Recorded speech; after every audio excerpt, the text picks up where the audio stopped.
The focus of this study is on learning and comparing different game engines Godot, Unreal Engine, and Unity through the creation of a game level titled Shadow Courier. Our main question is, which game engine is the most beginner-friendly for creating a 2.5D platformer game level? The objectives of this study are to analyze the learning curves, functionalities, packaging exporting processes, and aesthetic outcomes of using different game engines. The goal is to identify the most efficient and beginner-friendly engine for indie game developers. This study uses a quantitative research approach, involving data collection through timing different phases of game development and recording errors encountered. The development process is divided into 10 game mechanics phases and 2 exporting phases. The data is analyzed by comparing time intervals and error rates across the 3 engines. Let's briefly overview the 3 engines used in this project. Godot is an open-source engine supporting both 2D and 3D game development. Unreal Engine 5 is known for its high fidelity and flexibility, using blueprint visual scripting for gameplay elements. Unity is a versatile engine popular for 2D, 3D, and mobile game development.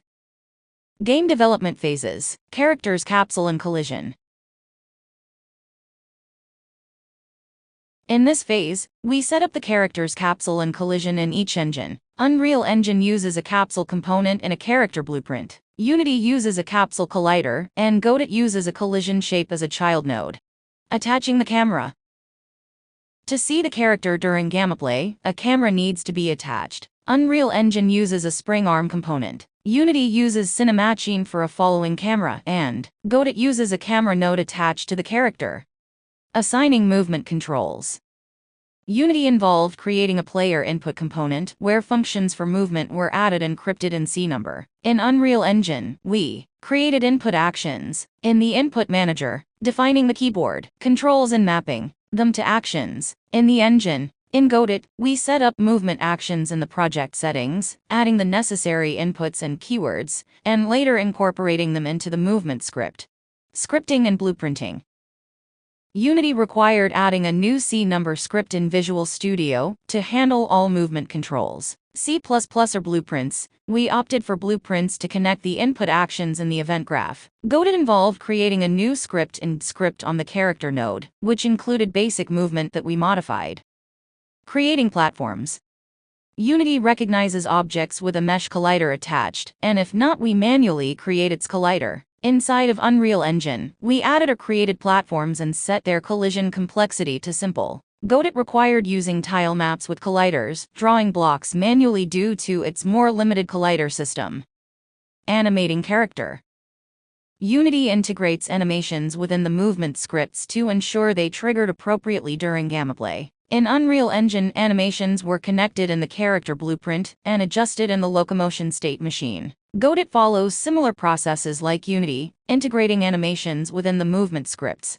Implementing a death restart mechanic. Unity required a new object with a collider, with a script to manage respawning. Unreal Engine used an actor blueprint with a collision box to handle dying and restarting. Godot involved creating a script with a timer and a collision shape at the bottom for restarting the game upon falling off the platform. Creating a parallax background. Unity required scripting a camera interaction to create the parallax effect. In Unreal Engine, we added images as sprites and set up a parent background in the character's blueprint, connecting nodes to build the parallax system. In Godot, we created a node to parent the background layers and set their textures correctly. Adding footstep sound. Godot needed an audio stream player and a script to control sound on specific frames. Unreal Engine required importing the sound and attaching it to animation frames. Unity used an audio component connected to the animation graph and script. Exporting the game.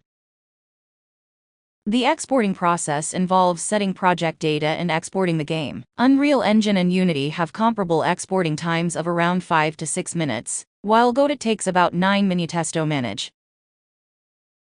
Results analysis.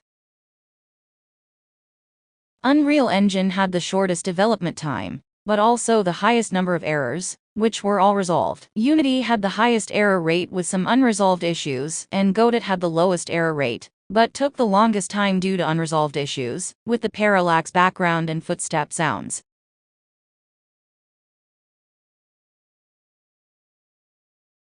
Based on the data, Unreal Engine is the most efficient in terms of development time, While Godot is the most reliable with fewer errors, Unity offers a balance, but with a higher error rate. For beginners, Unreal Engine is recommended for its comprehensive tools and resolved errors, despite the steep learning curve.